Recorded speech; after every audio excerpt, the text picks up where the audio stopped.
आज के इस वीडियो में आप सभी का स्वागत है। दोस्तों, आज इस वीडियो में हम हिंदी व्याकरण के संज्ञा से रिलेटेड जितने भी इंपॉर्टेंट क्वेश्चन बनते हैं वो सभी इस वीडियो में हम डिस्कस करेंगे। दोस्तों, अगर आप हमारे यूट्यूब चैनल पर नए हैं तो प्लीज़ इस वीडियो को लाइक करें, शेयर करें और चैनल को सब्सक्राइब करें। तो चलिए बिना किसी देरी के इस वीडियो को हम शुरू करते हैं। यहाँ पर पहला क्वेश्चन है आज का, समूहवाचक संज्ञा का उदाहरण है। यहाँ पहला ऑप्शन गुलाब, दूसरा अंगूर, तीसरा है पौधे, चौथा ऑप्शन है चावल। चलिए इसका आंसर दीजिए आप लोग।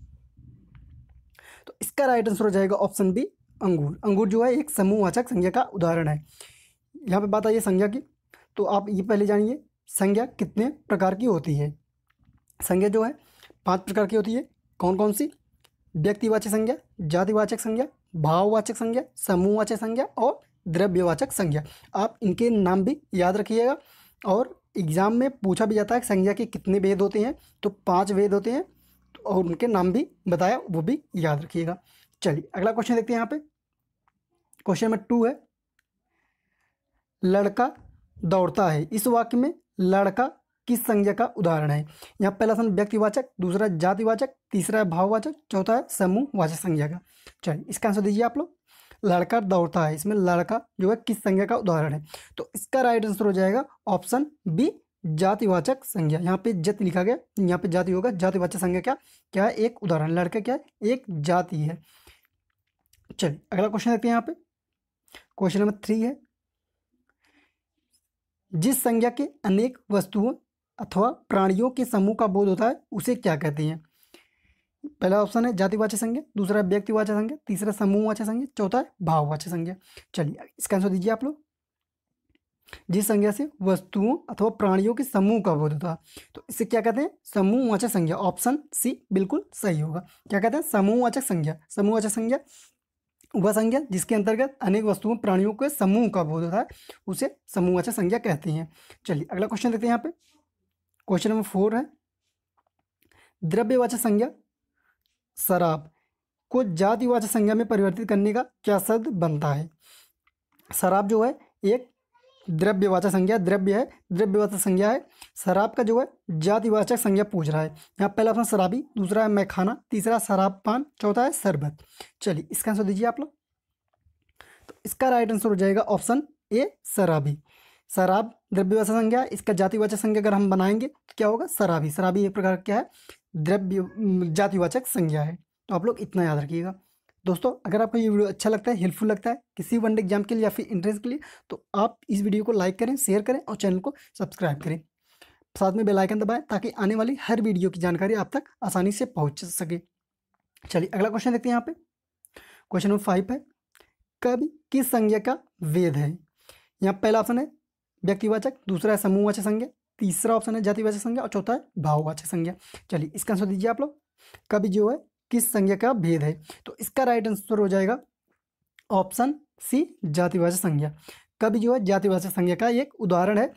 कवि अगर हम कहते हैं तो उसमें कोई भी कवि हो सकता है, इसलिए क्या है? वह जाति हुई, एक जातिवाचक संज्ञा हुआ। चलिए अगला क्वेश्चन देखते हैं। यहाँ पे क्वेश्चन नंबर 6 है, निम्न में से कौन जातिवाचक संज्ञा का उदाहरण है? तो यहाँ पहला ऑप्शन नेता, दूसरा है रमेश, तीसरा है चतुराई, चौथा है पानी। चलिए इसका आंसर दीजिए आप लोग। तो इसका राइट आंसर हो जाएगा ऑप्शन ए, नेता। नेता क्या है? एक जातिवाचक संज्ञा है। इसमें क्या है? जातिवाचक संज्ञा है। रमेश जो है क्या है? व्यक्तिवाचक संज्ञा, एक व्यक्ति का नाम है। चतुराई जो है भाववाचक संज्ञा, पानी जो है द्रव्यवाचक संज्ञा है। चलिए अगला क्वेश्चन देखते हैं। यहाँ पे क्वेश्चन नंबर 7 है, मुस्कुराहट किस प्रकार की संज्ञा है? यहाँ पहला ऑप्शन है भाववाचक संज्ञा, दूसरा द्रव्यवाचक संज्ञा, तीसरा जातिवाचक संज्ञा, चौथा समूहवाचक संज्ञा। चलिए इसका आंसर दीजिए आप लोग। मुस्कुराहट किस प्रकार का संज्ञा है? तो इसका राइट आंसर हो जाएगा ऑप्शन ए, भाववाचक संज्ञा। मुस्कुराहट एक भाववाचक संज्ञा है, तो आप लोग इसको याद रखिएगा। चलिए अगला क्वेश्चन देखते हैं। क्वेश्चन नंबर 8 है, चोर किस संज्ञा का उदाहरण है? यहाँ पहला ऑप्शन जातिवाचक, दूसरा भाववाचक संज्ञा, तीसरा है समूहवाचक संज्ञा, चौथा है जातिवाचक संज्ञा। चलिए इसका आंसर दीजिए आप लोग। तो इसका राइट आंसर हो जाएगा ऑप्शन ए, जातिवाचक संज्ञा। चोर जो है एक जातिवाचक संज्ञा है। चलिए अगला क्वेश्चन देखते हैं। क्वेश्चन नंबर 9 है, मित्रता किस संज्ञा का उदाहरण है? यहाँ पहला ऑप्शन भाववाचक संज्ञा, दूसरा है जातिवाचक संज्ञा, तीसरा है समूहवाचक संज्ञा और चौथा है द्रव्यवाचक संज्ञा। चलिए इसका आंसर दीजिए आप। मित्रता किस संज्ञा का उदाहरण है? तो इसका राइट आंसर होगा ऑप्शन ए, भाववाचक संज्ञा का। चलिए अगला क्वेश्चन देखते हैं। क्वेश्चन नंबर 10 है, निम्न में से कौन जातिवाचक संज्ञा का एक उदाहरण है? यहाँ पहला ऑप्शन है महात्मा गांधी, दूसरा है ईश्वर, तीसरा है पानी, चौथा ऑप्शन है उदारता। चलिए इसका आंसर दीजिए आप लोग। मित्रता,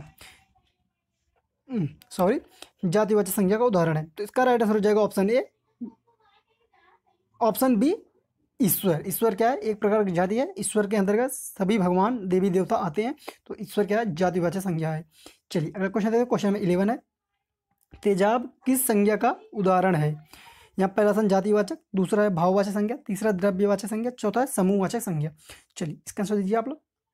तो इसका राइट आंसर हो जाएगा ऑप्शन सी, द्रव्यवाचक संज्ञा। तेजाब क्या है? एक द्रव्य है, तो द्रव्यवाचक संज्ञा होगा। चलिए अगला क्वेश्चन है। क्वेश्चन नंबर 12 है, पुंज किस संज्ञा का उदाहरण है? पुंज, यहाँ पहला हम जातिवाचक संज्ञा, दूसरा है भाववाचक संज्ञा, तीसरा है द्रव्यवाचक संज्ञा, चौथा है समूहवाचक संज्ञा। चलिए इसका आंसर दीजिए आप लोग। तो इसका राइट आंसर हो जाएगा ऑप्शन डी, समूहवाचक संज्ञा। पुंज मतलब किरण पुंज, पुंज मतलब जो है जहाँ पे कई चीजें आके मिलती हो, तो उसे क्या कहेंगे? समूहवाचक संज्ञा। चलिए अगला क्वेश्चन देखो। क्वेश्चन नंबर, मूर्खता किस संज्ञा का उदाहरण है? यहाँ पहला ऑप्शन भाववाचक संज्ञा, दूसरा जातिवाचक संज्ञा, तीसरा है व्यक्तिवाचक संज्ञा, चौथा ऑप्शन है समूहवाचक संज्ञा। चलिए इसका आंसर दीजिए आप लोग। तो इसका राइट आंसर हो जाएगा ऑप्शन ए, भाववाचक संज्ञा। मूर्खता क्या है? भाववाचक संज्ञा है। चलिए अगला क्वेश्चन देखते हैं। क्वेश्चन नंबर 14 है, मंडली किस संज्ञा का उदाहरण है? यहाँ पहला ऑप्शन समूहवाचक संज्ञा, दूसरा है भाववाचक संज्ञा, तीसरा है द्रव्यवाचक संज्ञा, चौथा है जातिवाचक संज्ञा। चलिए इसका आंसर दीजिए आप लोग। मंडली, तो इसका राइट आंसर होगा ऑप्शन ए, समूहवाचक संज्ञा। मंडली मतलब जहाँ कई लोग आके मिलती हो, मंडली। चलिए अगला क्वेश्चन देखते हैं। यहाँ पे क्वेश्चन नंबर 15 है, निम्न में से कौन भाववाचक संज्ञा का उदाहरण है? यहाँ पहला ऑप्शन है अपनापन, दूसरा है गांधी, तीसरा है बाजार, चौथा है पटना। चलिए इसका आंसर दीजिए आप लोग। तो इसका राइट आंसर हो जाएगा ऑप्शन ए, अपनापन। अपनापन क्या है? एक भाव है, इसमें क्या है? भाववाचक संज्ञा है। चलिए अगला क्वेश्चन देखते हैं। यहाँ पे क्वेश्चन नंबर 16 है, निम्न में से कौन व्यक्तिवाचक संज्ञा है? यहाँ पहला ऑप्शन जाति, ताजमहल, दूसरा है मंडल, तीसरा ऑप्शन है सोना, चौथा है लड़ाई। चलिए इसका आंसर दीजिए आप लोग। तो इसका राइट आंसर हो जाएगा ऑप्शन ए, ताजमहल। ताजमहल क्या है? एक व्यक्तिवाचक संज्ञा है। चलिए अगला क्वेश्चन देखिए। क्वेश्चन नंबर 17 है, नारी किस संज्ञा का उदाहरण है? यहाँ पहला ऑप्शन है भाववाचक संज्ञा, दूसरा जातिवाचक संज्ञा, तीसरा समूहवाचक, चौथा है व्यक्तिवाचक। तो चलिए इसका आंसर दीजिए आप। नारी में जो है जातिवाचक संज्ञा है, ऑप्शन बी बिल्कुल सही होगा, जातिवाचक संज्ञा। चलिए अगला क्वेश्चन देखते हैं। क्वेश्चन नंबर 19 है, रुकावट किस प्रकार की संज्ञा है? इंपॉर्टेंट है। यहाँ पहला ऑप्शन है जातिवाचक संज्ञा, दूसरा व्यक्तिवाचक संज्ञा, तीसरा भाववाचक, चौथा है समूहवाचक संज्ञा। चलिए इसका आंसर दीजिए आप। रुकावट, तो इसका राइट आंसर होगा ऑप्शन बी, ऑप्शन सी, भाववाचक संज्ञा। चलिए अगला क्वेश्चन देखते हैं। क्वेश्चन नंबर 19 है, निम्न में से कौन जातिवाचक संज्ञा है? यहाँ पहला ऑप्शन हिमालय, दूसरा है राधा, तीसरा है गंगा, चौथा ऑप्शन है तारा। चलिए इसका आंसर दीजिए आप लोग।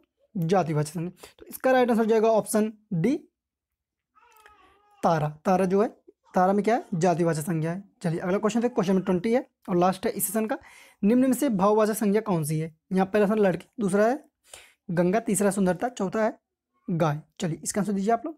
भाववाचक संज्ञा, तो इसका राइट आंसर हो जाएगा ऑप्शन सी, सुंदरता। सुंदरता में जो है भाववाचक संज्ञा है। दोस्तों यदि आप किसी भी वनडे एग्जाम को देना चाहते हैं या फिर यूपीएससी 2020 को एग्जाम देना है, तो आपके लिए ये वीडियो काफ़ी इंपॉर्टेंट है। आप ये संज्ञा कितने प्रकार के होते हैं? 5 प्रकार के होते हैं। संज्ञा के नाम, जो 5 प्रकार हैं उनके नाम, व्यक्तिवाचक संज्ञा, जातिवाचक संज्ञा, भाववाचक संज्ञा, समूहवाचक संज्ञा और द्रव्यवाचक संज्ञा। इन 5 के नाम याद रखिएगा, और किसमें व्यक्तिवाचक संज्ञा, किसमें जातिवाचक संज्ञा, किसमें भाववाचक, किसमें समूह, किसमें द्रव्यवाचक संज्ञा, ये सब भी आप लोग अच्छे से पहचान लेना सीख लीजिए और जानना सीख लीजिए। इससे कंपटीशन जो भी वनडे एग्जाम होते हैं उनमें इनसे क्वेश्चन बनते हैं। तो आप लिए ये वीडियो अच्छा होगा। अगले वीडियो में हम सर्वनाम, उनके भेद और उनके प्रकार और कौन किसमें कौन सा सर्वनाम है, ये सब पढ़ेंगे। तो अगला वीडियो कल आपको मिल जाएगा सर्वनाम से रिलेटेड, ये संज्ञा से रिलेटेड है। संज्ञा आप पढ़ कीजिए, पूरा याद कर लीजिए। मिलते हैं अगले वीडियो में, तब तक के लिए धन्यवाद।